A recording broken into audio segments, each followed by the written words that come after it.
ગૌકર્ણજી મહારાજ એક ક્ષણ માટે તો ડરી ગયા, પરંતુ જ્ઞાની છે પોતે સાવધાન થયા અને પૂછ્યું, કસ્તમ તું કોણ છો ભાઈ? અર્ધરાત્રિએ કેમ પરેશાન કરે? ક્યાંથી આવ્યો? પરંતુ બોલી ન શક્યો. એની પીડા, વેદના, વ્યથાને સમજીને ગૌકર્ણજી મહારાજે કમંડળમાંથી જળ અંજળી લઈ અને જેમ છાંટી તો તરત જ એમને વાચા આવી અને કહેવા લાગ્યો, પોતાનો પરિચય આપે છે. અહમ ભ્રાતા ત્વદીયોસ્મી ધૂંધકારી નામકઃ સ્વકીયેણેવ દોષેણ બ્રહ્મત્વં નાશિતમ મયા. બ્રહ્મત્વં નાશિતમ મયા.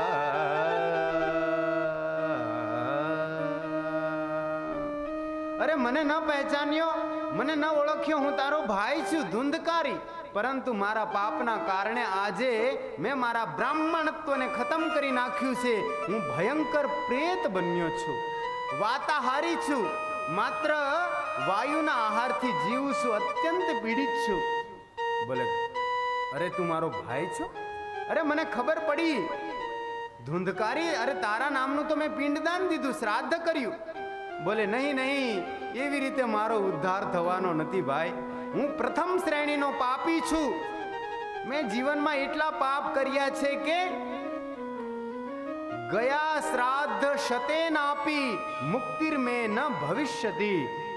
એક શ્રાદ્ધ તો શું, ગયાજીમાં તું 100 શ્રાદ્ધ કરે છતાં પણ મારી મુક્તિ થવાની નથી. તો બોલે, તું કઈ રીતે મુક્ત થઈશ? બોલે, એ જ ઉપાય તમે બતાવો. અહો બંધો કૃપા સંધો ભ્રાતર મામાશુ મોચય.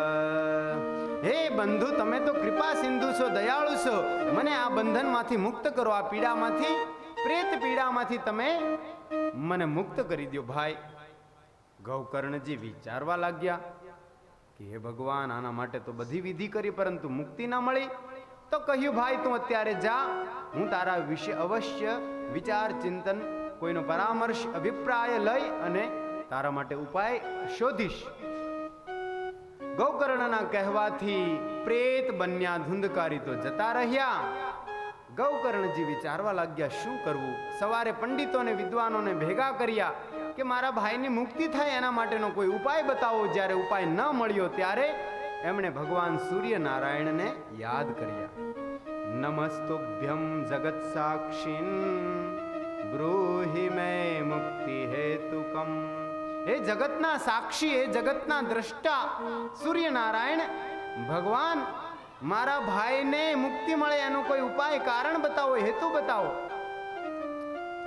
ત્યારે તરત જ જ્યાં નિર્મળ પવિત્ર વિમલાત્મા ગૌકર્ણજી મહારાજનો પોકાર સાંભળીને સૂર્યનારાયણની ગતિ સ્થિર થઈ ગઈ અને તરત જ કહેવા લાગ્યા, શ્રીમદ ભાગવતાન મુક્તિ સપ્તાહમ વાચનમ કુરુ. શ્રીમદ ભાગવત કથાના શ્રવણથી એની અવશ્ય મુક્તિ થશે. સાપ્તાહિક વાચન કરી અને તમે આ ઉપાય દ્વારા એમને મુક્ત કરી શકશો. તરત જ ગૌકર્ણજીએ વાત સ્વીકારી લીધી, નમન કર્યા અને કથાનું આયોજન કર્યું. વક્તા સ્વયં બન્યા છે, શ્રોતાઓ ને ખબર પડી તો બધા આવ્યા છે અને કથાનો પ્રારંભ કર્યો. તો કથાના નિર્મળ પવિત્ર વચનો પાવન સાંભળીને ધુંધકારીજી આવ્યા, પરંતુ પ્રેતના શરીરમાં છે એટલે એક લીલો વાંસ, જે મંડપ બનાવ્યો હતો એમાં વાંસ હતો કુદરતી રીતે, તો એમાં જ પ્રવેશ કરી ગયા અને એક દિવસમાં એ વાંસમાં 7 ગાંઠ હતી. એવમ સપ્ત દિનસ્યૈવ સપ્ત ગ્રંથિ વિભેદનમ. 7 દિવસમાં 7 અજ્ઞાન ગ્રંથિઓનું વિભેદન થતા ગૌકર્ણ દ્વારા આ ભાગવતની કથાના પ્રભાવથી ધુંધકારી એકદમ નિર્મળ પાવન પવિત્ર બની ગયા. એના બધા પાપ હતા એ નષ્ટ થઈ ગયા અને એકદમ દિવ્ય પિતાંબરધારી સાક્ષાત ભગવાન વિષ્ણુના સ્વરૂપમાં એ પ્રગટ થઈ ગયા. ચતુર્ભુજધારી એમના માટે વિમાન લેવા આવ્યું પાર્ષદો પ્રગટ થયા. બોલીએ ભાગવત ભગવાન કી જય. ગૌકર્ણજીએ પૂછ્યું, ભાઈ તમે કોણ છો? બોલે એમ છે ને, તમે મને ન ઓળખ્યા? હું તે જ જે પ્રેત બન્યો હતો તમારો ભાઈ છું. બોલે આવા દિવ્ય એકદમ ઘનશ્યામ બની ગયા તમે તો? બોલે એ તમારા કથાનો પ્રભાવ છે ભાઈ, હું તમારા અનંત ઉપકાર માનું છું. આપ મને કથા સંભળાવી રહ્યા હતા મારા માટે, અને મેં એવી જિજ્ઞાસાથી તાલાવેલીથી કથા સાંભળી. મારા બધા અજ્ઞાનના પડદા આવરણ નું વિભેદન થયું. મારી બધી ગ્રંથિઓમાંથી હું મુક્ત થઈ ગયો. અને આજ આ ભાગવતી કથા વાર્તા ધન્ય છે. અને એનાથી પણ જેમણે મને પ્રેત પીડામાંથી મુક્ત કર્યો, એનાથી પણ આ સાપ્તાહિક વાચન તો એટલું ધન્યતાને પાત્ર છે કે કૃષ્ણ લોક ફલપ્રદ, કૃષ્ણના લોકને પ્રાપ્ત કરાવી દે છે એવી આ તમારી કથા છે. મને સારૂપ્ય મુક્તિ મળી છે. મને ભગવાનના પાર્ષદો લેવા આવ્યા છે. હું હવે ભગવાનના લોકમાં જઈ રહ્યો છું. ગૌકર્ણજી મહારાજ તો જ્ઞાની હતા. તરત જ કહે, અરે પાર્ષદો ઉભા રહો, એક વાત બતાવો છો.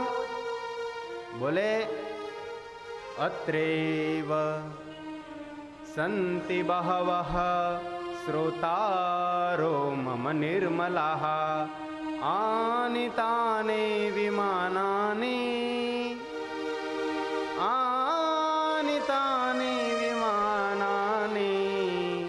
ન તેષાં યુગપત કુતઃ.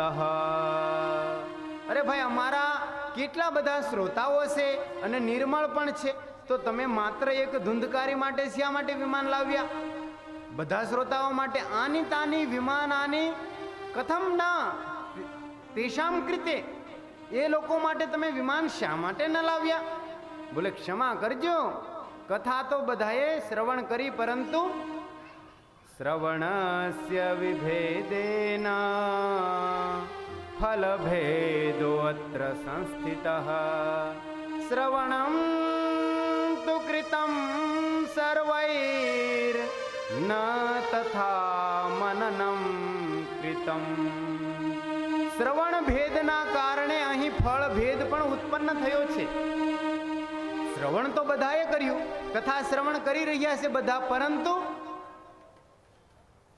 મનન એવું ન કર્યું, એનું ચિંતન ન કર્યું, ભગવાનના સ્વરૂપનું ધ્યાન ન કર્યું, આ સંસારના વિષયોમાંથી મુક્ત થવાનો કોઈ પ્રયાસ ન કર્યો. એટલા માટે એ બધા માટે વિમાન ના આવ્યા. અને આ બધા પ્રયાસમાંથી પોતાનો ગુજારો થયો. કોનો? ધુંધકારીનો. એને ખબર પડી ગઈ આ સંસારના પાપની પીડા કેટલી બધી ભોગવવી પડે છે. એમણે અનુભવ કરી લીધો. એટલે એની મુમુક્ષા હતી, મુક્ત થવાની ઈચ્છા તીવ્ર હતી. એવી ઈચ્છાવાળા આ કોઈ ન હતા. અને એ તો જતા રહ્યા ધુંધકારીને લઈને. બધા શ્રોતાઓ નિમાણા થઈ ગયા. ગૌકર્ણજી કહે છે, અરે પ્યારા સજ્જનો, સત્સંગી આત્માઓ, ગભરાઓ નહીં. અષાઢ મહિનામાં કથા થઈ હતી, શ્રાવણ મહિનામાં ફરીથી કરીશું. શ્રાવણ મહિનામાં ફરીથી આયોજન કર્યું અને એવી જિજ્ઞાસાથી, એવી તાલાવેલીથી બધાએ કથા સાંભળી કે જેવી રીતે અયોધ્યાવાસીનઃ સર્વે રામેણ, એ અયોધ્યાવાસીનઃ સર્વે યથા રામેણ સંગતઃ તથા કૃષ્ણેન તે નીતઃ ગોલોકમ યોગી દુર્લભમ. જેવી રીતે અયોધ્યાવાસીઓ બધા જ ભગવાન શ્રી રામચંદ્રજીની સાથે સાકેત લોકમાં ગયા હતા, એવી જ રીતે ભગવાન શ્રી કૃષ્ણની સાથે આ કથા સાંભળીને ગૌકર્ણજી સહિત બધા યોગીઓને પણ દુર્લભ એવા ગોલોકમાં નિવાસ કરી ગયા. આવી રીતની આ કથા આપણા જીવનની જ કથા છે સજ્જનો. થોડો એનો તાત્પર્યાર્થ એના પર વિચાર કરીને ખૂબ સાવધાનીપૂર્વક ધ્યાનથી સાંભળો. આ ગૌકર્ણજી કોણ છે? આ આત્મદેવ કોણ છે? આ તુંગભદ્રા નદી જેના કિનારે આત્મદેવ રહે છે. તો તુંગભદ્રા, ભદ્રા કહેવાય મંગળમય, તુંગ એટલે આ શરીર. અરે પરમાત્માની પ્રાપ્તિ કરવા માટે ભગવાનની કૃપાથી કબહુ કરી કરુણા નર દેહી. ક્યારેક ક્યારેક કરુણા કરીને ભગવાન આ દેહને આપે છે આપણને. આપણા પાત્રતામાં, યોગ્યતામાં, અધિકારીતામાં આ શરીર મેળવવાને આપણે લાયક નથી, પરંતુ શું કહે છે? કબહુ કરી કરુણા નર દેહી. શ્રી રામ જય રામ જય જય રામ. કબહુ કરી કરુણા નર દેહી. શ્રી રામ જય રામ જય જય રામ. શ્રી રામ જય રામ જય જય રામ. દેત ઈશ બીનુ હેતુ સનેહી. શ્રી રામ જય રામ જય જય રામ. શ્રી રામ જય રામ જય જય રામ.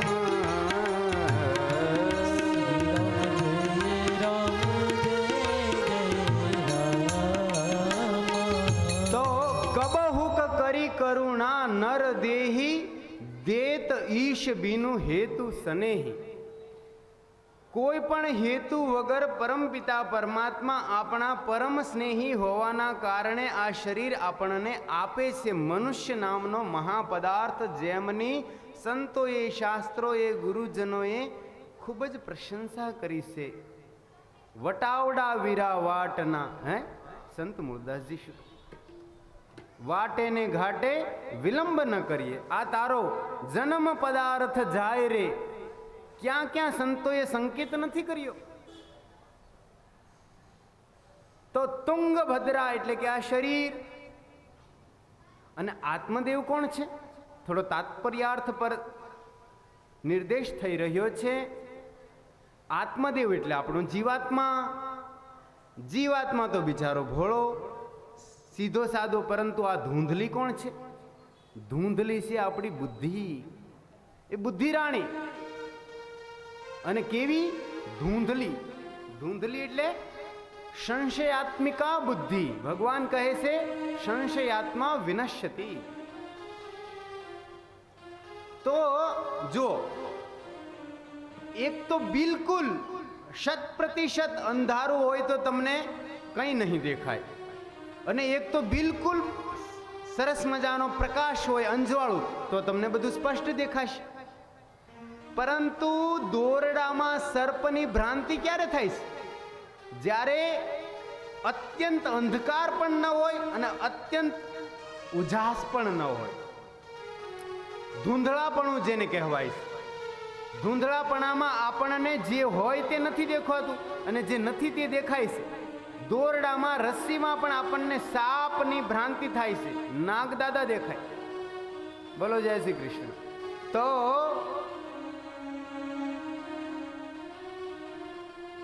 ધૂંધલી બુદ્ધિ એવું કરાવે છે. અરે સત્ય છે પરમાત્મા, આત્મા, એ તો આપણને ક્યાંય દેખાતા નથી, એના દર્શનના કોઈ વાવડ નથી.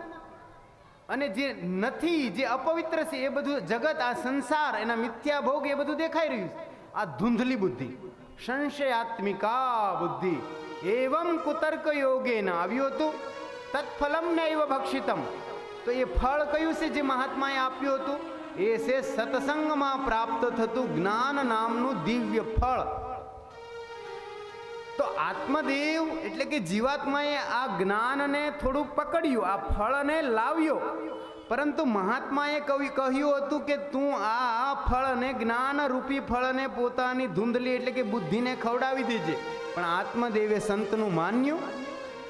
સંતોને આપણે માનીએ છીએ પરંતુ સંતોને આપણે માનતા નથી. ફરક છે કે નહીં? સંતોને આપણે માનીએ છીએ, પ્રણામ કરીએ, દંડવત કરીએ, છાલ ઓઢાડીએ, માળા પહેરાવીએ, દક્ષિણા પણ આપીએ, પરંતુ સંતોની આપણે માનતા નથી. સંતોનું ન સાંભળ્યું, સંતનું ન સાંભળ્યું. એણે કહ્યું હતું કે પત્નીને તું ખવડાવી દેજે, પરંતુ એવી રીતે ન કર્યું તો શું પરિણામ આવ્યું? ચાલો, ગ્રહણ કરી લીધું હતું ફળ, એ પણ ફાયદો થયો. એ જ ફળ દ્વારા, એ જ્ઞાનનું ફળ એટલે કે તમે ભલે સત્સંગમાં બેઠા, અત્યારે તમે જ્ઞાન ગ્રહણ કરી રહ્યા છો, સત્સંગના સંસ્કાર તમારા મનમાં, ચિત્તમાં, અંતઃકરણમાં બની રહ્યા છે. આ વાતને તમારી કુતર્કીની બુદ્ધિ છે એ કુતર્કીની કાતર દ્વારા, કેંચી દ્વારા કાપી નાખશે. ઘરે જશો, કહેતા હતા મહાત્માજી કે અનિતિનું ન ખાવું જોઈએ, ન પીવું જોઈએ, ધન ન કમાવું જોઈએ, આપણા સંતાન કુસંસ્કારી થાય. પરંતુ ધીરે ધીરે કહેવા લાગ્યા મહાત્મા તો ફક્કડ છે, કપડાં પહેરવાનું ભાન નથી. બોલો જય શ્રી કૃષ્ણ. તો એને તો શું સંસારની ખબર પડે, એને ખાલી સત્સંગ કરતા આવડે છે. ધીરે ધીરે એ કહેવા લાગ્યા આપણે ગ્રસ્તી થઈએ છીએ, સંસારી છીએ, થોડો ઘણો જ્યાં સુધી દુકાનમાં આમ તેમ નહીં કરીએ 20-25 રૂપિયાનું તો નફો કઈ રીતે થશે, ઘર કઈ રીતે ચાલશે? અવશ્ય અસર થશે આ બાબત. કુતર્કીની કેંચી આપણી જે કુતર્કી નામની કાતર છે એ આપણને શાસ્ત્ર અનુસાર, વેદાજ્ઞા, ગુરુ આજ્ઞા એના અનુસાર ચાલવા દેતી નથી. ધીરે ધીરે એ જ્ઞાન નામના ફળને ખાતી નથી. ધૂંધલી સંશયાત્મિકા બુદ્ધિ, આ કરું કે આ કરું, આ કરું કે આ કરું, અને છેવટે તો સુરુચિનું માનીએ, સુનીતિનું માનતા નથી. એ વાત આવશે આગળ. રુચિકર મનને જે ગમે છે એ જ કરી નાખીએ છીએ. શાસ્ત્ર શું કહે, ગુરુ શું કહે એ નથી માનતા આપણે. એ કરવું, એ રીતે ચાલવું, ગુરુના વચન બેની મારે સહેજે સવાય. બધા ભજન ગાઈશું તો પછી પ્રસંગ આગળ નહીં વધે. ચલો, અમારે એ સંકેત કરે છે ગુરુના વચન એ બેની માર સહેજે રે સવાયા. ગુરુના વચન બેની માર સહેજે રે સવાયા. એવા નૂરી જાન સતવાદી આજ મારા ભાઈલા આરાધો. એક મના બની કરો, એક મના કરો ને આરાધ ગુરુના. એવા ગુરુના વચન બાયુ મારે સહેજે રે હે સવાયા, હે સવાયા. કેટલા ઉદાહરણ આપ્યા જીવતા જાગતા દ્રષ્ટાંતો આ ભજનમાં.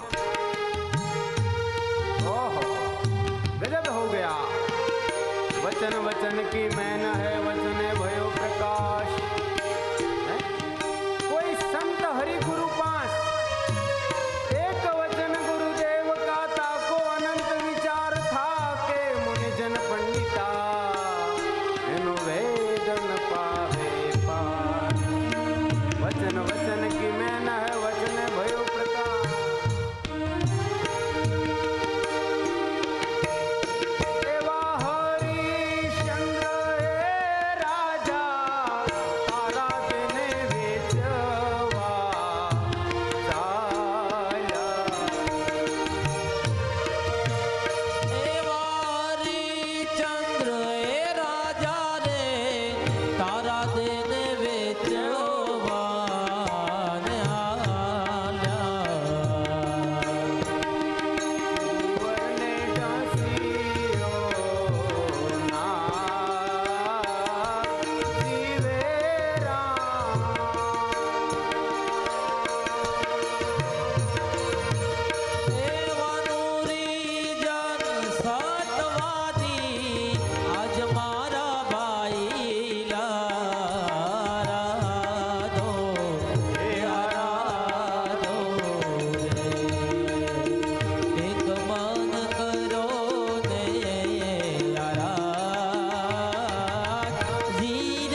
કૂતરાને પક્ષી સેવે એમ સેવે તો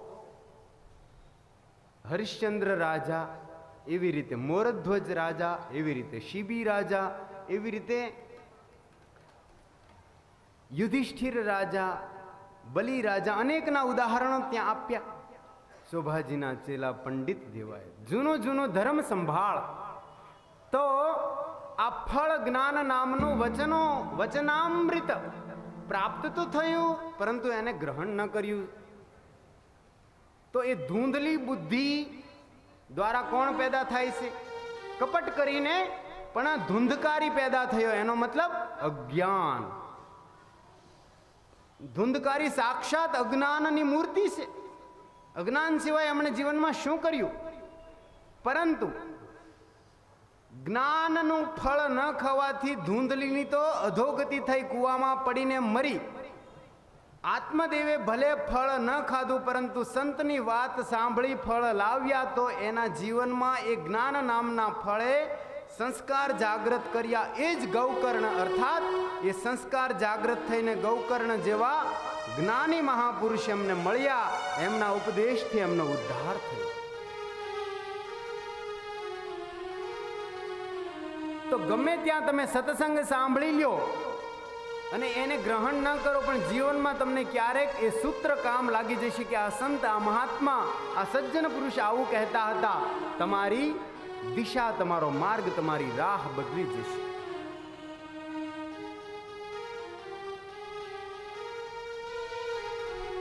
આવી રીતે સનકાદી ઋષિઓ કહેવા લાગ્યા, નારદજી સાંભળ્યું તમે? પ્રેત બની ગયા હતા ધુંધકારી અને એમને પાવન બનાવી દીધો. આ ભાગવતી વાર્તા કથા, એનું મહાત્મ્ય. નારદજી કહેવા લાગ્યા, ધન્ય, મને પૂર્ણ ભરોસો થઈ ગયો કે ગમે એવો પાપી હોય એ આ કથાને સાંભળી લે તો એ પતિત પણ પાવન બની જાય છે. મને શ્રદ્ધા અખંડ અતૂટ થઈ છે. હવે મારો એક અંતિમ પ્રશ્ન છે કે આ કથા સાંભળવાની વિધિ શું છે? કયા કયા નિયમો છે મને બતાવી દો. બોલે નિયમોમાં તો એ છે કે સાપ્તાહિક જ્ઞાન યજ્ઞ હોય એમાં તમે તમારી ઈચ્છા પ્રમાણે નિરાહાર કરવો હોય તો એમ કરો, અથવા તો પછી દુગ્ધાહાર કરો, અથવા પછી ઘૃતપાન કરો, અથવા તો ફળાહાર કરો, અને ફળાહાર નહીં તો ફૂલાહાર કરો. બોલો જય શ્રી કૃષ્ણ. અરે તમે આરામથી 3 વાર ભોજન કરીને કથા સાંભળવા આવી શકો, પરંતુ ભોજનમ તુ વરમ મન્યે કથા શ્રવણકારકમ નોપવાસો વરહ પ્રોક્ત કથા વિઘ્ન કરો યદી. એ જ ભોજન શ્રેષ્ઠ ગણાશે કથા દરમિયાન, કે જે ભોજન દ્વારા તમે એક એક શબ્દ, એક એક મુખારબિંદથી નીકળતા શાસ્ત્રોના પ્રામાણિક વચનોને તમે સેવી શકો, એને હૃદયમાં ઉતારી શકો. એટલું પણ ભોજન કરીને ના આવો કે ટેકો મળ્યો અને ખર્રાટે બજાને લગ્યા, નિદ્રા લેવા લાગ્યા, સારો એવો ઝોલો લઈ લીધો અડધો કલાકનો. એવું તંદ્રા પેદા થાય છે ને, તમોગુણ પેદા થાય વધારે ભોજન. અને એકદમ નિરાહાર કરશો તો બહુ ભૂખ લાગશે, કથામાં ધ્યાન નહીં રહે, ઘરે ક્યારે જવું, ક્યારે ભોજન લઉં, એ પીડા. તો એટલું ભોજન કરો કે જેના દ્વારા તમે સારી રીતે કથા શ્રવણ કરી શકો. લઘ્વાહાર સુખાવહ. લઘુ આહાર ઠીક છે, સુખદાયક છે. બીજું કે આમાં ખર્ચ કઈ રીતનો કરવાનો? બોલે વિવાહે યથા વિત્તમ તથૈવ પરિકલ્પયેત. જેવી રીતે પુત્ર પુત્રીના વિવાહ કરવામાં ખર્ચ થાય, એવી રીતે તમે આ ભાગવત પ્રસંગમાં ખર્ચો કરી શકો. ભગવાનના પ્રસંગમાં બધાને સારી અનુકૂળતાથી બેસી શકે, રહી શકે, પાણીની વ્યવસ્થા વગેરે વગેરે આવું ભાગવતમાં કહેવામાં આવ્યું છે. ત્યાર પછી વક્તા શુકરૂપ પ્રબોધજ્ઞ સર્વશાસ્ત્ર વિશારદ એતદ કથા પ્રકાશેન મદજ્ઞાનમ વિનાશયે. શુક જેવો પ્રબોધક્ય વક્તા હોવો જોઈએ, સર્વ શાસ્ત્રોમાં વિશારદ, જેને વેદોનું જ્ઞાન, જેને ષડ શાસ્ત્રોનું જ્ઞાન, જેને 18 પુરાણોનું જ્ઞાન, મનુસ્મૃતિ, રામાયણ, મહાભારત, અર્થાત જે પ્રામાણિક ભારત વર્ષના જે પણ શાસ્ત્ર છે એમાં એને દ્રષ્ટિ નાખી હોય, એનો નિચોડ, એનો સાર, ઘૃત અર્ક પકડી લીધો હોય, જેના દ્વારા મારું અજ્ઞાન મદજ્ઞાનમ વિનાશેત. શ્રોતા હોય, યજમાન હોય, યજમાનનો અર્થ શ્રોતા, એ જિજ્ઞાસુ શ્રોતા જેમણે આ યજ્ઞ બેસાડ્યો. તો આપ તો આખું મંડળ છો, શ્રી ગુરુ કારણિ સંસ્કાર સેવા મંડળ. બોલો જય શ્રી કૃષ્ણ. તો બધા ભાગે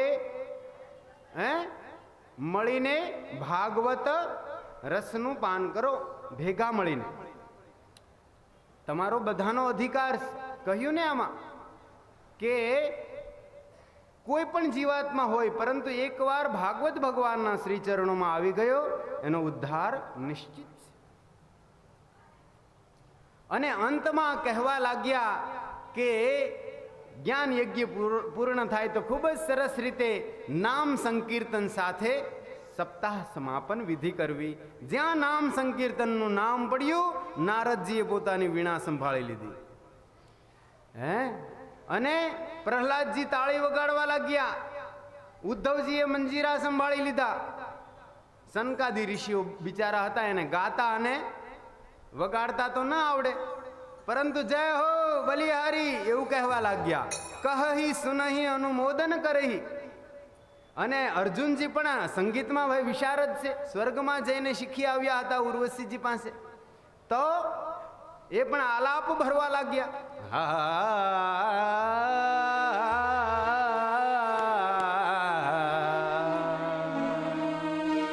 અને તરત જ વ્યાસનંદન શુકદેવજી મહાભાગા પ્રગટ થઈ ગયા અને એમણે સુમધુર કંઠમાં કંઠસ્થ થયેલા ભાગવતના શ્લોકોનું ગાન કરવા લાગ્યા.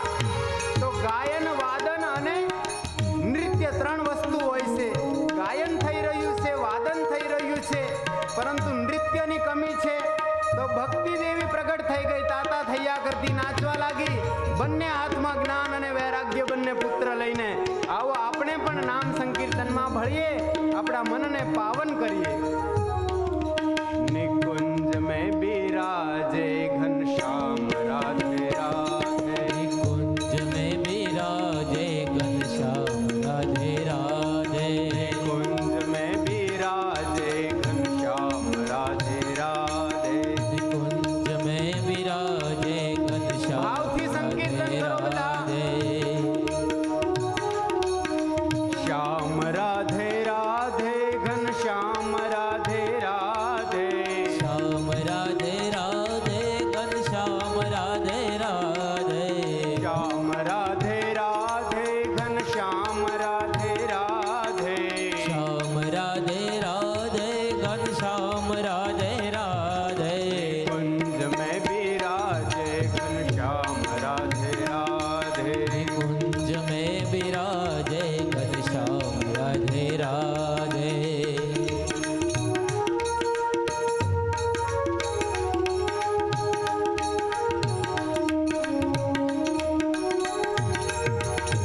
એ 84 કોષની બ્રજભૂમિમાં રમણ રેતી ધામથી હમણાં પરિક્રમા નીકળવાની છે, જેને બ્રજ પરિક્રમા કહેવાય. તો સંપૂર્ણ 84 કોષ એટલે લગભગ 252 એટલા કિલોમીટર. તો રાધે રાધે રાધે રાધે રાધે રાધે. નિકુંજ મેં બિરાજે ઘનશ્યામ રાધે રાધે. નિકુંજ મેં બિરાજે ઘનશ્યામ રાધે રાધે. કુંજ મેં બિરાજે ઘનશ્યામ રાધે રાધે. કુંજ મેં બિરાજે ઘનશ્યામ રાધે રાધે. શ્યામ રાધે રાધે ઘનશ્યામ રાધે રાધે. શ્યામ રાધે રાધે ઘનશ્યામ રાધે રાધે. શ્યામ રાધે રાધે ઘનશ્યામ રાધે રાધે. શ્યામ રાધે રાધે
कुंज में बिराजे घनश्याम राधे राधे।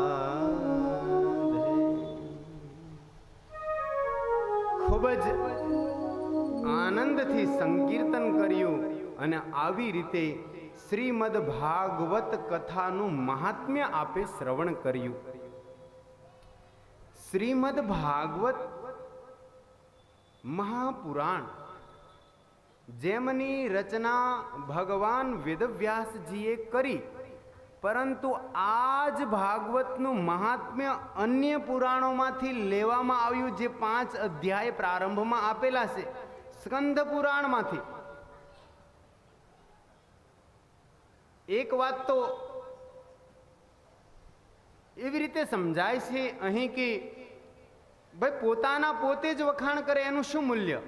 કોઈ બહારના લોકો હોય એ પોતાના પુત્રના વખાણ કરે તો એમનો પિતા પ્રસન્ન થાય. એવી જ રીતે ભાગવત છે એમના વખાણ બીજા પુરાણોમાંથી આ દ્રષ્ટાંતો દ્વારા, ઉદાહરણો દ્વારા લેવામાં આવ્યા, જેમનો આપે શ્રવણ કર્યું.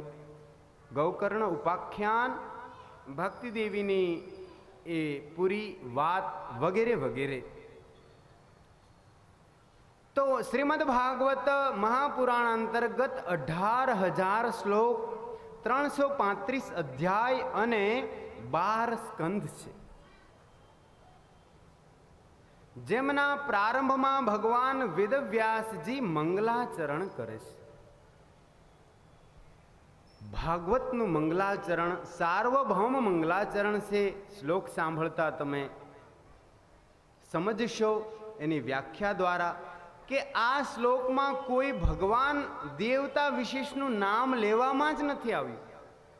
સત્યમ પરમ ધીમહિ, તે સત્ય સ્વરૂપ પરમાત્માનું અમે ધ્યાન કરીએ છીએ. હવે સત્ય તો રામ પણ છે, કૃષ્ણ પણ છે, હનુમાન પણ છે, શિવજી પણ છે. કોઈ પણ દેવને તમે તમારી રુચિ મનગમતા તમે જે માલિકને મળ્યા, પસંદ કર્યા, એને તમે માની લીધા, તો એ જ તમારા માટે સત્ય છે. તો એવી રીતે સાર્વભૌમ આ મંગલાચરણનો પ્રથમ શ્લોક છે, જેનું ગાન થઈ રહ્યું છે. જન્માદ્યસ્ય યતોન્વગાદિતરતસ ચાર્થે સ્વભિજ્ઞઃ સ્વરાટ તેને બ્રહ્મહૃદાય આદિકવયે મુહ્યન્તિ યત સૂરયઃ તેજો વારિમૃદાં યથા વિનિમયો યત્ર ત્રિસર્ગો મૃષા ધામ્ના સ્વેન સદા નિરસ્તકુહકં સત્યં પરમ ધીમહિ સત્યં પરમ ધીમહિ. તો આ શ્લોકમાં કોઈ દેવ વિશેષનું નામ ન લેવામાં આવવાથી વેદવ્યાસ ભગવાનના લખેલા એક શ્લોક મંગલાચરણના, જેના વિદ્વાનોએ મહાત્માઓએ 108 અર્થ કરી દીધા. બોલો જય શ્રી કૃષ્ણ. એક શ્લોકની 108 વ્યાખ્યા મળે છે શ્રીધરી ટીકા વગેરે વગેરેમાં. પરંતુ ભાગવતમાં તો સત્ય તરીકે ભગવાન શ્રી કૃષ્ણને જ પોકારવામાં આવ્યા છે. ગર્ભસ્તુતિમાં વારંવાર સત્ય કહીને ભગવાનને પોકાર્યા છે. ગર્ભસ્તુતિ એટલે માતા દેવકી જ્યારે કારાવાસમાં હોય, વસુદેવ દેવકી, અને ત્યારે દેવતાઓએ ભગવાનની સ્તુતિ કરી, જેને ગર્ભસ્તુતિ કહેવામાં આવે છે. તો ત્યાં તો સત્ય તરીકે ભગવાન શ્રી કૃષ્ણને કહ્યા. સત્ય વ્રતમ સત્ય પરમ ત્રિસત્યમ સત્યસ્ય યોનિમ નિહિતમ ચ સત્યે સત્યસ્ય સત્યમૃતનેત્ર સત્યમ સત્યાત્મકમ ત્વામ શરણમ પ્રપન્નઃ. તો સત્યમ શ્રી કૃષ્ણમ પરમ પરમેશ્વરમ ધીમહિ ધ્યાયેમ. સત્ય સ્વરૂપ શ્રી કૃષ્ણ પરમપિતા પરમાત્મા સચ્ચિદાનંદ સ્વરૂપ ભગવાનનું આપણે બધા મળીને ધીમહિ ધ્યાન કરીએ. તો ભગવાન કૃષ્ણ પરક હવે તમે આખા શ્લોકની થોડી એકાગ્ર મનથી વ્યાખ્યા સાંભળો. ભગવાન વેદવ્યાસજીએ બ્રહ્મસૂત્રોની પણ રચના કરી છે. વેદનું વેદાંતનું પ્રતિપાદન કરનારા આ બધા બ્રહ્મસૂત્ર છે. જેવી રીતે નારદ ભક્તિ સૂત્ર, જેવી રીતે શાંડિલ્ય ભક્તિ સૂત્ર, જેવી રીતે યોગ સૂત્ર, એવી રીતે આ બ્રહ્મસૂત્ર મળે છે, જેની વ્યાખ્યા અતિ કઠિન ગર્ભિત સાર, જેમાં આપણા સ્વરૂપના બોધની બધી વાતો છે. તો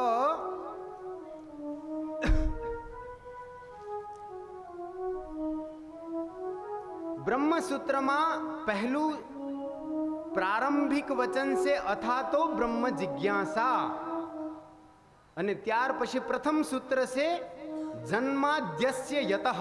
આ બ્રહ્મસૂત્ર વેદવ્યાસજી દ્વારા લખેલા ગ્રંથમાં પહેલું સૂત્ર જન્માદ્યસ્ય યતઃ. અને ભાગવતના મંગલાચરણ પ્રથમ શ્લોકનો પ્રારંભ પણ વેદવ્યાસ ભગવાન કરે છે જન્માદ્યસ્ય યતોન્વગાદિતરતઃ. તો ભગવાન વેદવ્યાસજી સંકેત કરવા માંગે છે કે હું જે કાંઈ ભાગવતમાં શ્લોકોની વ્યાખ્યા કરવા જઈ રહ્યો છું તે વેદના મંત્રોની, વૈદિક સૂત્રોની જ વ્યાખ્યા છે. એટલે કે આ સંપૂર્ણ વેદ સંમત ગ્રંથ છે એવું તમે માનજો. જો સમજવામાં ભૂલ છે તો તમારી દ્રષ્ટિમાં કંઈક ફેર છે. જેવી દ્રષ્ટિ તેવી સૃષ્ટિ. તો ઘણા બધા ભાગવતના અર્થોને રહસ્યને ન જાણ્યા વગર ભ્રષ્ટ થઈ જાય છે, દુરાચારી વિકારી બની જાય, તો એ એમની ભૂલ છે. ગૂઢાર્થ તાત્પર્ય હોય છે. એક એક શબ્દમાં શ્યામ અને શ્યામલતા સમાયેલી છે. જેવી રીતે શબ્દ તો કાળા કાળા દેખાઈ રહ્યા છે, પણ જેવી રીતે રાધા રાણી ભાગવતમાં એનું નામ પણ ક્યાંય ન આવે છતાં પણ મહાત્માઓ દ્વારા વારંવાર એનો ઉલ્લેખ, એવી જ રીતે ભાગવતના એક એક અર્થ છે એમાં અત્યંત ગોપનીયતા, રહસ્યમયતા પડેલી છે. તો જન્માદ્યસ્ય યતઃ એનો ભાવ છે આદ્યસ્ય જન્માદિ વિકાર રહિતસ્ય યતઃ યત્ર વસુદેવ ગૃહે જન્મ. જે જન્મ આદિ વિકારોથી રહિત છે કે નહીં? અરે ભગવાનને જન્મ લેવો પડે ખરો, કારણ કે જન્મ મેં તો મૃત્યુ પણ થાય. તો જે જન્મ વગેરે વિકારોથી રહિત છે, આપણે 6 વિકારોથી ઘેરાયેલા છે આ મનુષ્ય શરીરમાં. અરે આપણું આવવું છે ને સજ્જનો, એ પરતંત્ર છે. ભગવાનનું આવવું છે તે સ્વતંત્ર છે. એક કૂવામાં એક મિત્ર પડી ગયો, એ પોકારવા લાગ્યો, બચાવો બચાવો, મારી રક્ષા કરો. એમના મિત્રએ સાંભળ્યું, આવ્યો, સરસ રીતે દોરડું વૃક્ષ સાથે બાંધ્યું અને સ્વેચ્છાથી ધીરે ધીરે કોઈ પણ પીડા વેદના વગર ઉતર્યો. હવે બીજા લોકો આવ્યા એટલે જોયું તો કહેવા લાગ્યા, અરે ભાઈ એક નહીં 2 પડ્યા છે આમાં. તો કોઈ એક સજ્જને કહ્યું, નહીં નહીં, એક પડ્યો છે અને એક ઉતર્યો છે. બોલો જય શ્રી કૃષ્ણ. તો પડવામાં અને ઉતરવામાં ફરક છે કે નહીં? પડવું એ એની ઈચ્છાથી નથી થયું, એને પડવું પડ્યું. આપણે કર્મ બંધનોના કારણે આ સંસારમાં પડ્યા. અને કોઈ સારું ભજન ગાઈશ, ઈચ્છાથી અવતાર ધરીને આવું છું. હે, તો ઈચ્છાથી અવતાર ધરીને ભગવાન અવતરણ એ ઉતર્યા છે, અને આપણે પડ્યા છીએ. તો આપણે હવે કોઈ મિત્રને પોકારીએ, પોકારવા વાળો એ મિત્ર આપણો જો પરમ સ્નેહી છે એ તો માત્ર એક, એ છે પરમાત્મા. તો જન્માદ્યસ્ય યતઃ ષડ વિકારો કયા કયા? જાયતે, અસ્તિ, વર્ધતે, વિપરિણમતે, અપક્ષીયતે, વિનશ્યતિ. આ 6 ઉર્મિઓ છે મનુષ્ય શરીરની. પહેલા તો જન્મ લે, પછી એ છે એમ કહીએ ને આપણે, છે, અસ્તિ. પછી વર્ધતે, એ વધવા માંડે છે, મોટો થવા લાગે, એના શરીરમાં એની અણસારમાં ફરક પડે છે. વિપરિણમતે, બધા ફેરફાર થાય, એને વિપરિણમતા કહેવાય. પણ પછી 30 વર્ષ પછી કંઈ પણ વધવાનું નથી આ શરીરમાં. અપક્ષીયતે, એ જે ડાયાગ્રામ છે એ નીચે આવતો જશે પછી. અપક્ષીયતે અને વિનશ્યતિ, અર્થાત પછી આ શરીરનું ક્ષરણ થશે, નાશ. ભગવાન એ વિકારોથી સર્વથા રહિત છે. જન્માદિ વિકાર રહિતસ્ય યતઃ વસુદેવ ગૃહે જન્મ. બોલે એવી રીતે કેમ વ્યાખ્યા કરો છો? વસુદેવના ઘરે તો જન્મ જ નથી થયો. અરે વસુદેવજી તો કંસની કૃપાથી જેલખાનામાં હતા. તો ઘર શા માટે કહો છો? તો વિદ્વાનો કહે છે ઘર એટલે શું માનો છો તમે? ન ગૃહમ ગૃહમિત્યાહુઃ ગૃહિણી ગૃહમ ઉચ્યતે. ઘરને ઘર નથી કહેવામાં આવતું. જે ઘરમાં સાચી સારી પતિવ્રતા નારી જે ઘરને પણ સુંદર સ્વર્ગ જેવું બનાવી દે એ જ ઘરને ઘર કહેવાય છે. અહીં ઘર એટલે વસુદેવ પત્ન્યા દેવક્યામ જન્મ ઇત્યર્થઃ. વસુદેવની પત્ની દેવકી એ જ એનું ઘર છે માનો. દેવકી જ વસુદેવનું ઘર છે. અરે પત્ની જ પતિનું ઘર હોય છે. જેવી પત્ની એવું ઘરનું દર્શન, ઘરની શોભા. વસુદેવ ગૃહે જન્મ. જન્મ થયો તો શું થયું? અન્વગાત અગચ્છત, તરત જ નાસી ગયા. ક્યાંથી? મથુરાની જેલમાંથી. પિતાજીને કહ્યું ઉઠાવો મને, અને લઈ ગયા જમુના પાર ગોકુળમાં. ગોકુલે મથુરાતઃ અગચ્છત અન્વગાત ઇતરતઃ. ત્યાર પછી ચાર્થે સ્વભિજ્ઞ કંચ વંચનાદિ પ્રયોજનેષુ અભિજ્ઞ નિપુણ. કંસ મામાને ભનક પણ ન પડી, ખબર પણ ન પડી ક્યારે જન્મ થયો, ક્યારે ભગવાન અવતાર લઈને લીલા કરી ગયા. રાતના 12 વાગ્યે, બુધવાર, અષ્ટમી, કૃષ્ણ પક્ષ. આવા નિપુણ ભગવાન. અને સ્વરાટ એટલે કે સ્વેષુ ગોપેશુ રાજતે શોભતે. પોતાના બાલ સખાઓ મધુમંગલ, શ્રીદામા, સંતોષ, મનસુખા વગેરે સાથે જે શોભાયમાન થઈ રહ્યા છે એનો મહિમા ગીત કીર્તિ ગાઈ રહ્યા છે. ગીતની કીર્તિ કરી રહ્યા છે, એની મહિમાનું ગાન કરી રહ્યા છે. એમાં સુશોભિત છે આપણા કૃષ્ણ કનૈયા. ત્યાર પછી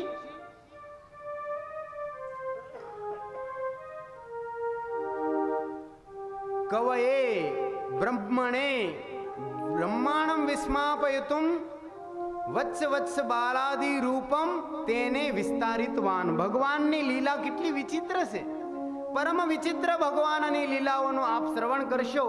પૂરા 90 અધ્યાયમાં 4થા દિવસની કથાથી પ્રારંભ કરીને એ દશમ સ્કંદ, જેને ભાગવતનું હૃદય કહેવામાં આવે છે, તો લીલાનો ઉલ્લેખ થઈ રહ્યો છે કે બ્રહ્માજીને પણ મોહિત કરી દે એવી ભગવાન શ્રી કૃષ્ણની બાળ લીલાઓ છે.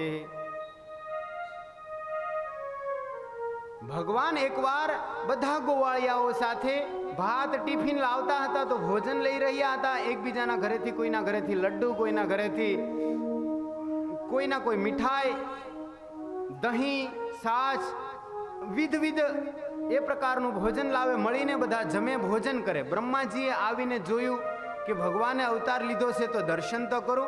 પણ જ્યાં કૃષ્ણ કનૈયાના દર્શન કરે તો બ્રહ્માજી મોહિત થઈ ગયા કે આવો નારાયણ હોઈ શકે ખરો? અરે ભોજન કરે ત્યારે હાથ પગ ધોઈને ભોજન કરવું જોઈએ. આ તો એમ જ બેસી ગયા. હવે બ્રહ્માજી તો વિધિના દેવતા છે, વિધિ નિષેધ એકદમ વિશેષજ્ઞ. એને બીજું શાસ્ત્રથી વિરોધ થાય એને પોસાય જ નહીં કશું. તો ભોજન કરતી વખતે વાત ન કરવી જોઈએ, અને આ તો તમામ પ્રકારની ગપછપ કરે છે. અરે ન કસ્યચિદ ઉચ્ચિષ્ટમ દદ્યાત, કોઈને એઠું આપવું ન જોઈએ, કોઈનું એઠું ખાવું ન જોઈએ. અને આ તો એકબીજાના મોઢા પાસે એઠું ચોંટ્યું હોય એ પણ ખાઈ જાય છે. આને મારે ભગવાન કેમ કેવો? આવો બ્રહ્મ હોઈ શકે, આવો નારાયણ હોઈ શકે? બ્રહ્માજી કહેવાનો તાત્પર્ય મોહિત થઈ ગયા, ભ્રમિત થઈ ગયા કે આવું ના હોઈ શકે. એમણે વાછડાઓનું અને ગોવાળિયાઓનું જે એના મિત્રો હતા એનું અપહરણ કરી લીધું. બ્રહ્માજીએ પરીક્ષા કરી, કછોટી. ભગવાન કહે છે, ઓહો, આપ સૃષ્ટિની રચનામાં વિશેષજ્ઞ છો. તો જો ભાઈ કોઈ વ્યાકરણનો વિદ્યાર્થી હોય અને એમાં વિદ્વત્તાને પ્રાપ્ત કરે તો એને પ્રભાવિત કરવા માટે વ્યાકરણ બતાવવું પડે. કોઈ સંગીતકાર હોય, એ વગાડી શકતો હોય, ગાઈ શકતો હોય સારું, તો એને પ્રભાવિત કરવા માટે એના માટે કોઈ થાટ, રાગ, તર્જ એ બધું દેખાડવું પડે તો એ પ્રભાવિત થશે. તો કહેવાનો તાત્પર્ય ભગવાન હવે બ્રહ્માજીને પ્રભાવિત કરવા માંગે છે. બ્રહ્માજીએ જ્યાં ગોવાળિયા અને એ વાછડાઓનું અપહરણ કર્યું તો ભગવાને એક વાળ રતિ ભાર પણ ફરક નહીં, એવા ને એવા વાછડા અને એવા ગોવાળિયા ભગવાન સ્વયં બની ગયા. અરે બ્રહ્માજીને બનાવવા માટે જીવાત્માની જરૂર પડે છે ભગવાન પાસે. એ તો ખાલી આ બોડી બનાવી શકે, શરીર, પરંતુ ભગવાન તો સ્વયં બધું બની ગયા. અને ભગવાન 1 વર્ષ સુધી બન્યા જ રહ્યા. આ દૃશ્યને જ્યારે બ્રહ્માજીએ જોયું તો વિસ્મિત થઈ ગયા, આશ્ચર્યનો પાર ન રહ્યો. તો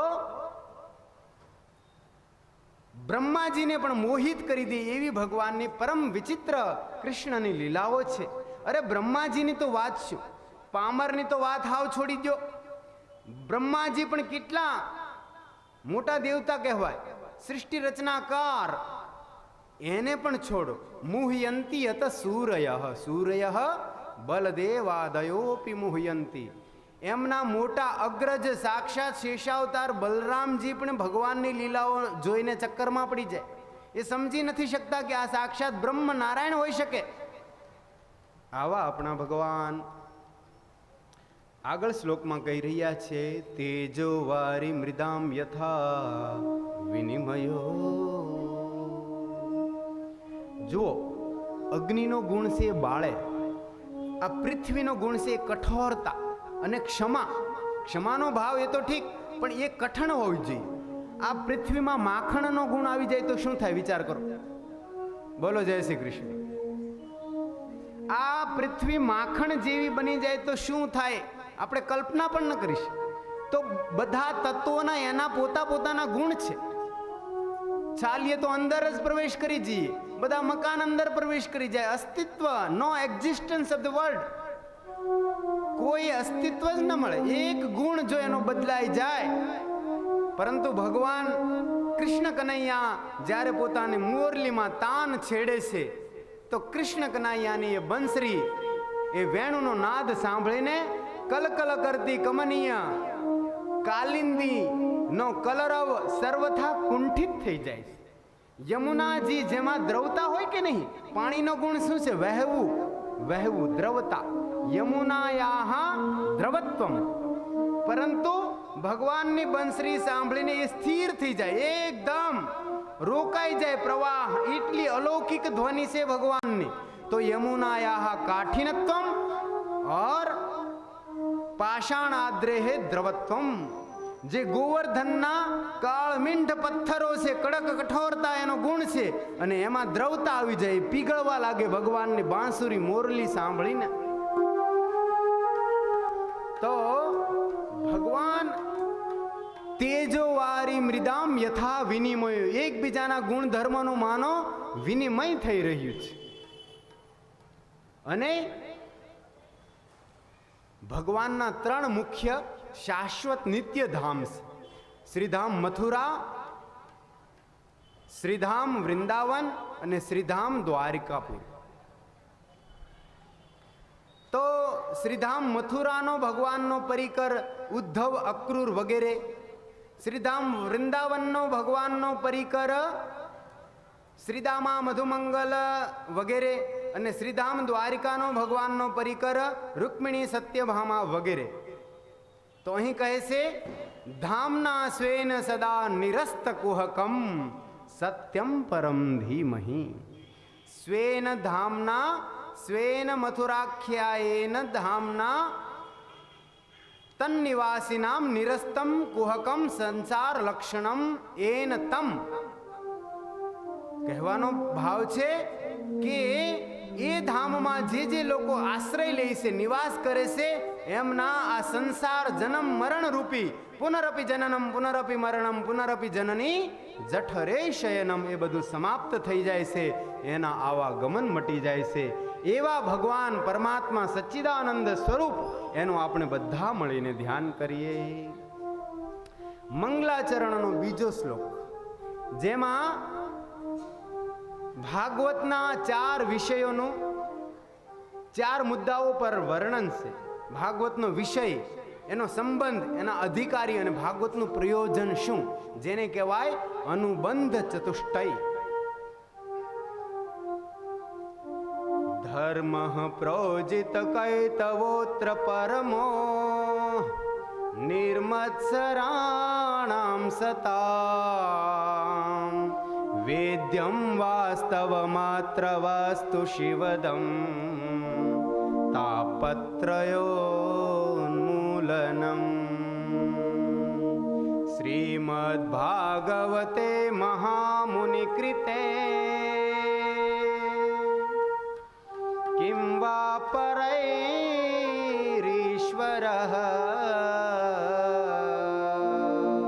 સદ્યોરદ્યવરુધ્યતેત્ર કૃતભિઃ શુશ્રૂષુભેસ્તત્ક્ષણાत् શુશ્રૂષુભેસ્તત્ક્ષણાत्.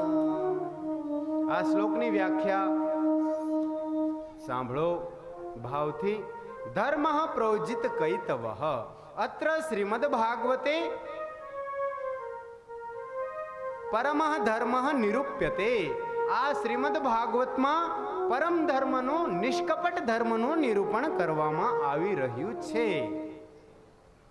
તો જીવ માત્રનો પરમ ધર્મ શું છે એની ચર્ચા આગળ આવશે. જીવ માત્રનો લક્ષ્ય પરમ ધર્મ તો છે પરમાત્માની પ્રાપ્તિ, અજ્ઞાનથી મુક્તિ. એ જ ધર્મ છે જીવ માત્રનો.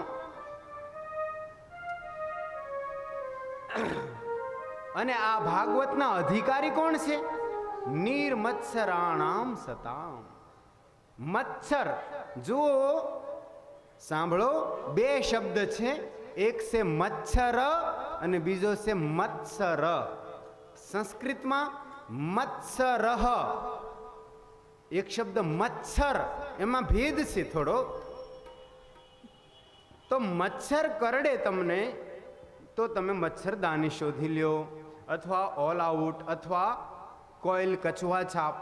બોલો જય શ્રી કૃષ્ણ. ગૂંચી જાઓ અંદર તો તમારી રક્ષા થશે.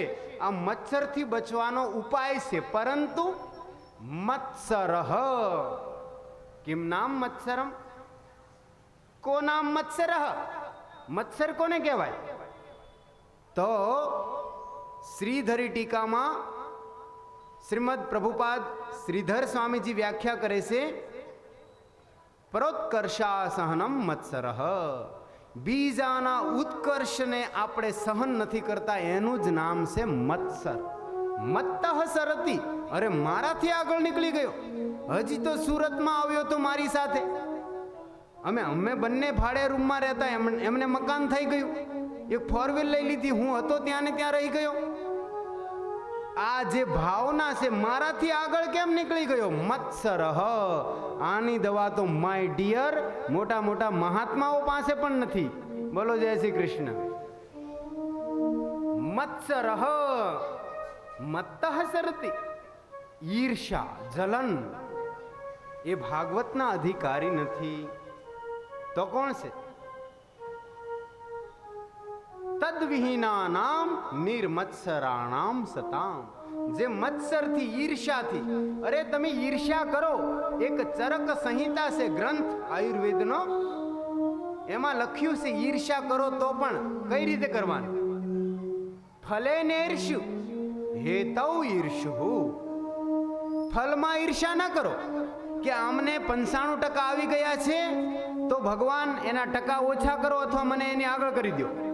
ફળ એને કેમ મળ્યું? 95% આવ્યા જ કેમ ના આવવા જોઈએ? This is wrong. આ ખોટું છે. પરંતુ એ 95% લાવ્યો તો એને કઈ રીતે ટાઈમ ટેબલ બનાવ્યું, કઈ રીતે મહેનત કરી, કઈ રીતે એના માતા પિતા એની કાળજી રાખતા હતા. જગાડવાથી લઈને પ્રાતઃકાળથી લઈને સાયંકાળ સુધી એની દિનચર્યામાં કઈ કઈ રીતે એમણે જતન કર્યું, એક એક મિનિટનો સમય એણે કઈ રીતે બચાવ્યો. શાસ્ત્રોનું, ગ્રંથોનું, પુસ્તકોનું ચિંતન, મનન, અધ્યયન, વાંચન, પઠન, કંઠસ્થીકરણ કઈ રીતે કર્યું. આ બધું તમે જોઈ વિચારીને પછી ઈર્ષા કરો તો તમારી ઈર્ષા યોગ્ય છે. બોલો જય શ્રી કૃષ્ણ. એવી રીતે ઈર્ષા કરવાની શાસ્ત્રએ કહ્યું. આત્મસ્પર્ધા કરો. બાકી જગતમાં કોમ્પિટિશન કરવા જશો થાક લગી જશે. આત્મસ્પર્ધા.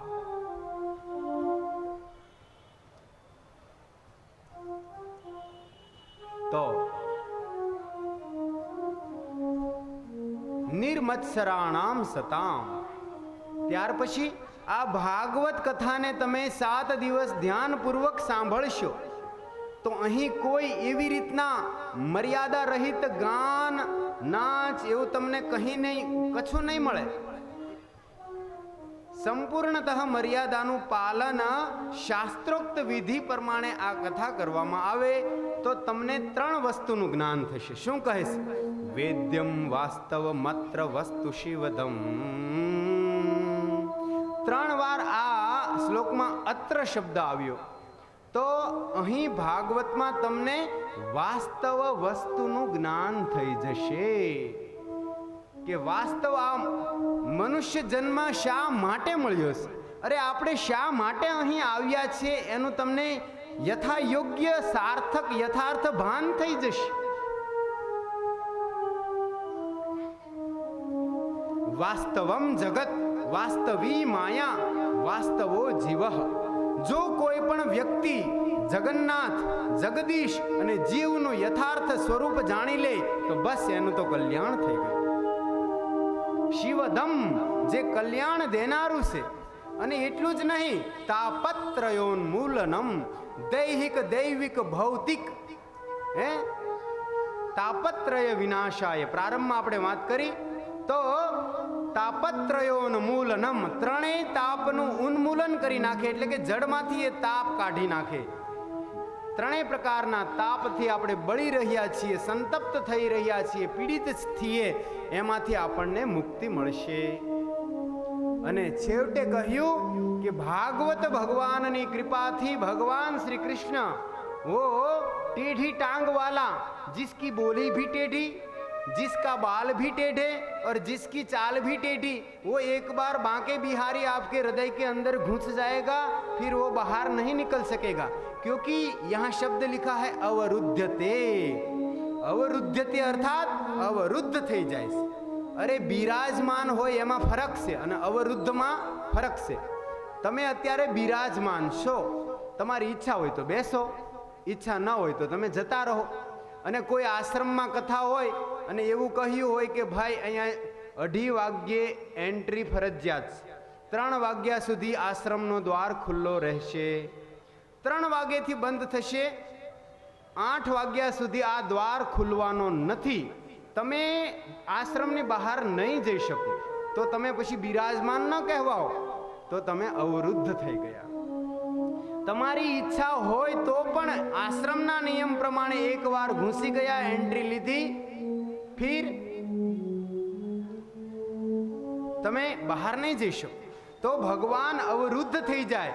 જે ભક્ત સાચી ભક્તિ કરે છે અને પરાભક્તિ પ્રાપ્ત થતા ભગવાન એના હૃદયમાં આવી ગયા પછી એને કાઢવો હોય, એક ગોપી બિચારી ધ્યાન કરે યમુનાના કિનારે, નારદજી કહે શું થયું?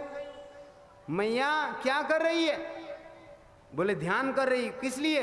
बोले वो टेढ़ी टांग वाला हृदय में घुस गया है, जाता नहीं है, कोई संसार का काम नहीं करने देता है, इसलिए संसार के कार्य को अच्छी तरह कर सकूं, इसीलिए मैं ध्यान कर रही हूं।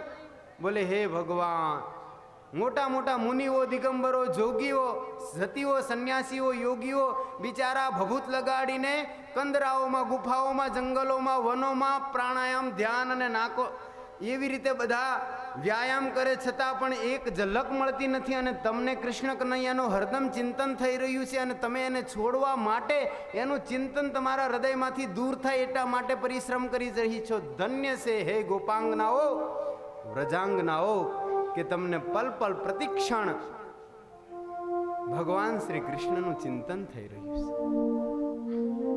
તો હૃદય વૃદ્ધ તે હૃદયમાં એ અવરુદ્ધ થઈ જાય છે ભગવાન બાલકૃષ્ણ, ગોપાલ, વાસુદેવ। ક્યારે? બોલે તત્ક્ષણાત, જેવું ભાગવત સાંભળવાનું તમે જિજ્ઞાસાથી, તાલાવેલીથી, મનસા વાચા કર્મણા તન્મયતાથી પ્રારંભ કર્યું, શુશ્રુભિ શ્રવણ કરનારના હૃદયમાં કાનપૂટ દ્વારા એ પ્રવેશ કરી જાય છે, એનો સાક્ષાત્કાર થવા લાગે છે। આવી રીતે ભાગવતના અનુબંધ ચતુષ્ટય વિશે જ્ઞાન કરાવ્યું। ત્યાર પછી ભાગવતનું સ્વરૂપ કેવું છે એ ત્રીજા શ્લોકમાં વ્યાખ્યા કરે છે। નિગમ કલ્પતરોર ગલિતમ ફલમ શુકમુખાદમૃત દ્રવ સંયુતમ પીબત ભાગવતમ રસમાલયમ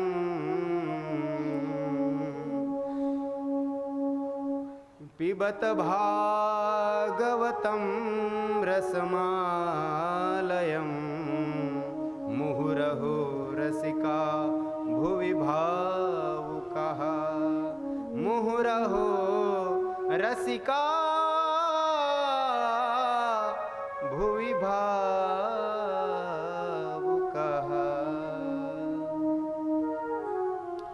નિગમ, નિગમ કહેવાય વેદને। આગમ એટલે શાસ્ત્ર અને નિગમ એટલે વેદ। નિતરામ સમ્યક બોધમ ગમયતિ અવબોધયતિ ઇતિ નિગમો વેદઃ। જે સાચા અર્થનું પ્રતિપાદન કરે, વર્ણન કરે એનું નામ વેદ।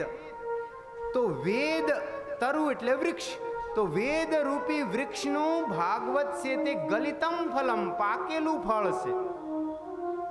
તો વેદવ્યાસજીને કોઈએ જિજ્ઞાસા કરીને પૂછ્યું, આ જુઓ ઉચ્ચારણ ભેદ હોઈ શકે સજ્જનો, કોઈ જિજ્ઞાસા બોલે, કોઈ જિજ્ઞાસા બોલે, કોઈ પતંજલિ વાળા જિજ્ઞાસા બોલે। બોલો રાધે રાધે। તો this is the difference of pronunciation of the words. આ તો ખાલી ઉચ્ચારણ ભેદ હોઈ શકે। તમે કંઈક બોલો છો ને બાર ગાવે, હા એ બોલી બદલે, તો એવી રીતે કોઈ જ્ઞાન બોલે, કોઈ જ્ઞાન બોલે, એ જકાર અને યકાર બે શબ્દના સંયોગથી બને છે। તમે ટાઈપિંગ કરો ત્યારે ખ્યાલ આવે। જ્ઞાન એ પણ સત્ય છે, કોઈ જ્ઞાન બોલે એ પણ સત્ય છે, કોઈ જ્ઞાન, જિજ્ઞાસા, જિજ્ઞાસા, જિજ્ઞાસા। બોલો જય શ્રી કૃષ્ણ। વ્યાકરણનો વિષય નિગમ કલ્પતર ગલિતમ ફલમ, પાકેલું ફળ છે વેદવ્યાસજી। તો જ્યારે એ પાકીને ટપક્યું હશે, ધમ દઈને નીચે પડ્યું હશે, તો અવશ્ય ચાંદી પડી ગઈ હશે।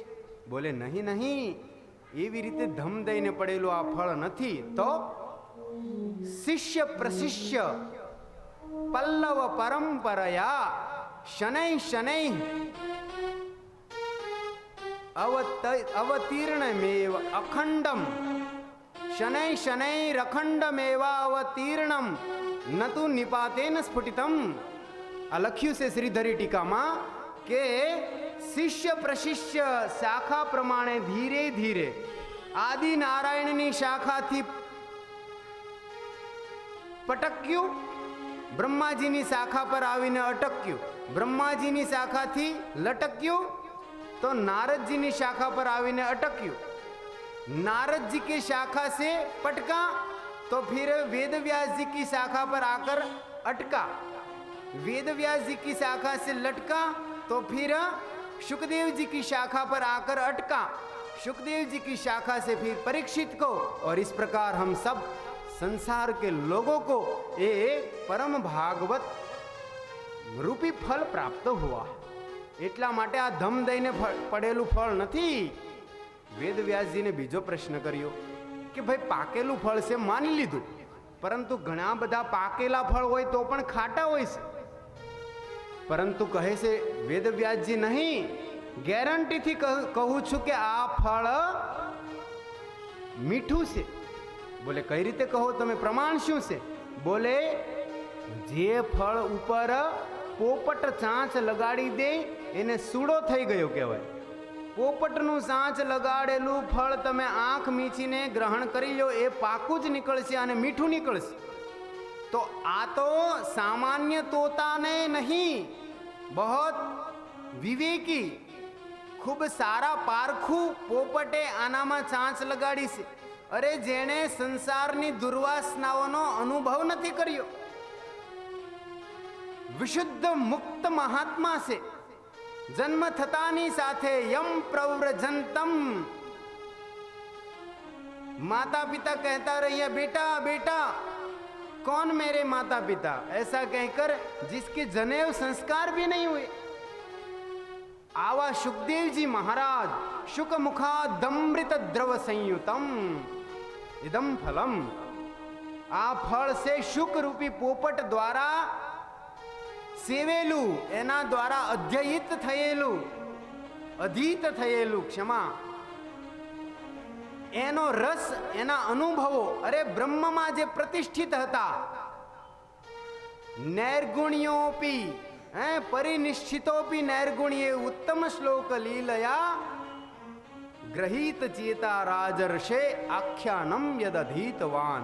कंदराव में गुफा में जे पोते ब्रह्म से हम ब्रह्मास्मि ये ब्रह्म चिंतन में लागेला सुखदेव महाभागाए जे दिव्य श्लोकोનું શ્રવણ કર્યું અને દીવાના થઈને આવી ગયા પાગલની જેમ। 16 વર્ષ પછી પિતાજીની પાસે દંડવત કરીને આવી રીતે ભાગવતને એમણે પ્રાપ્ત કર્યું, સાંગોપાંગ પિતાજી પાસેથી મેળવ્યું છે।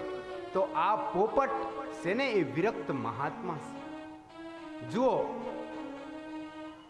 માયા માં જે લિપ્ત છે એને કહેવાય જીવાત્મા, માયાથી જે અલિપ્ત છે એને કહેવાય મહાત્મા, અને માયા પણ જેની દાસી છે તેને કહેવાય પરમાત્મા।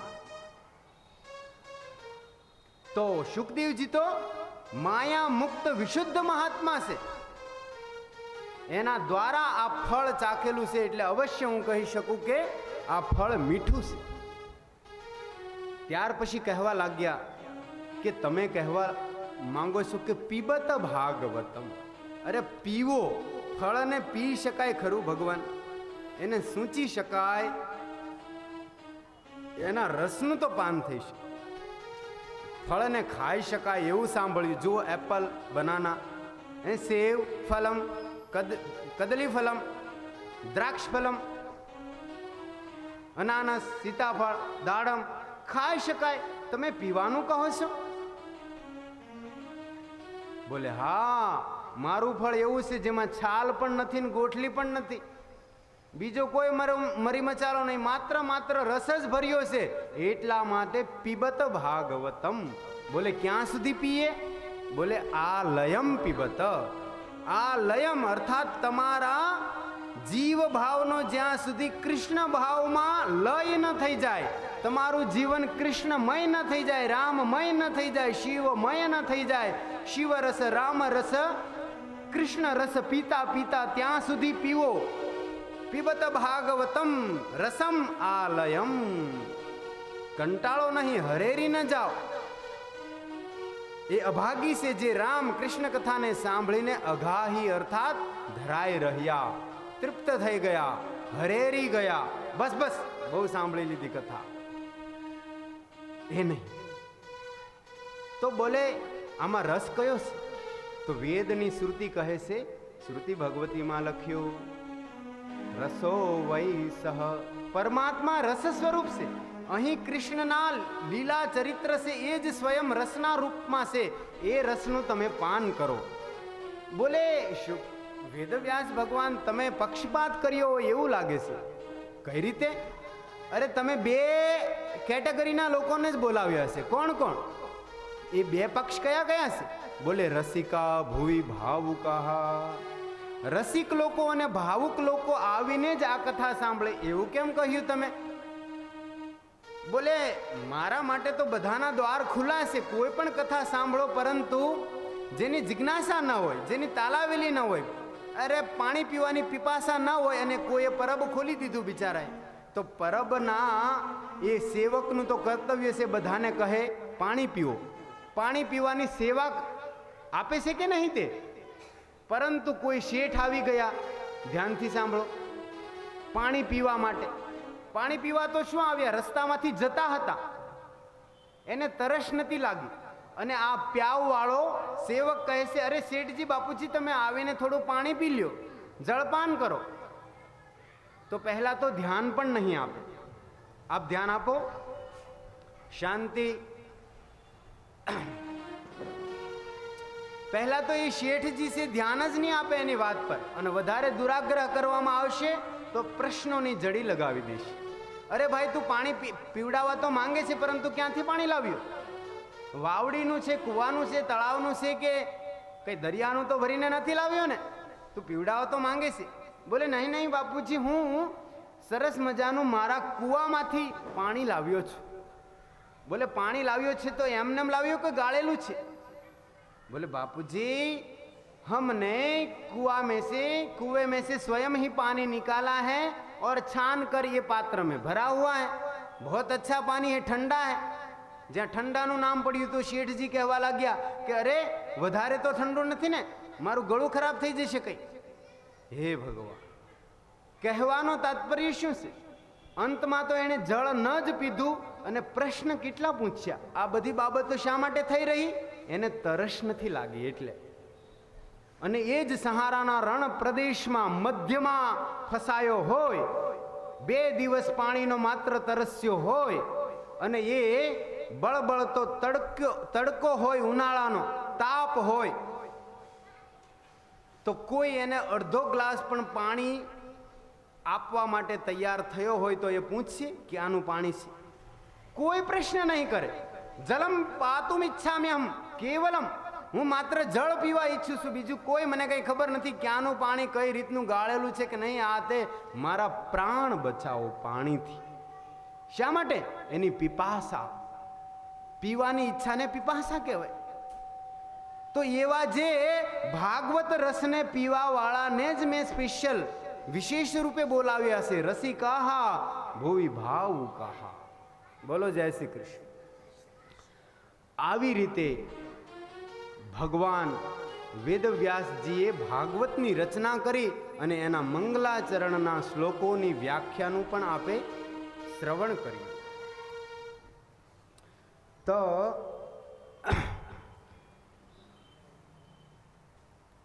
હવે ભગવાન વેદવ્યાસજી ભાગવત તો લખી નાખે છે. સૂતજી મહારાજને શૌનક આદિ ઋષિઓ પ્રશ્ન કરે છે કે આ ભાગવતની રચના કરી તો ઠીક છે, પરંતુ અમારા જે મનમાં પ્રશ્નો આવી રહ્યા છે એ તમારી આગળ અમે પ્રસ્તુત કરીએ છીએ. એ પ્રશ્નનો આપ જવાબ આપવાની કૃપા કરો, અનુગ્રહ કરો, એવી પ્રાર્થના કરી. અને 6 પ્રશ્ન કર્યા છે. કેટલા? 6 પ્રશ્ન. પહેલો પ્રશ્ન કે જીવ માત્રનું કલ્યાણ કઈ રીતે થશે? બીજો પ્રશ્ન, શાસ્ત્રો તો ઘણા છે. મેં સાંભળ્યું એવું કે નાલંદા લાઇબ્રેરી જે વિશ્વની મોટામાં મોટી લાઇબ્રેરી કહેવાય, એના પુસ્તકો બળ્યા માત્ર ખાલી. નાલંદા લાઇબ્રેરીને બાળવામાં આવી તો 6 મહિના સુધી એ પુસ્તક બળતા રહ્યા. બોલો જય શ્રી કૃષ્ણ. તો ગ્રંથો તો કેટલા છે, શાસ્ત્રો જન્મ જન્માંતર વાંચતા રહો પાર નહીં આવે. તો સર્વ શાસ્ત્રોનો સાર શું છે એ અમને કહી દો. બીજો પ્રશ્ન થયો. ત્રીજો પ્રશ્ન કે ભગવાન તો કર્તુમ અકર્તુમ અન્યથા કર્તુમ સમર્થ છે. અરે ઈશારા માત્રથી, સંકલ્પ માત્રથી સૃષ્ટિની રચના પ્રલય કરી શકે છે, તો ભગવાન જન્મ શા માટે લે છે? ભગવાનનો અવતાર કઈ રીતે થાય છે?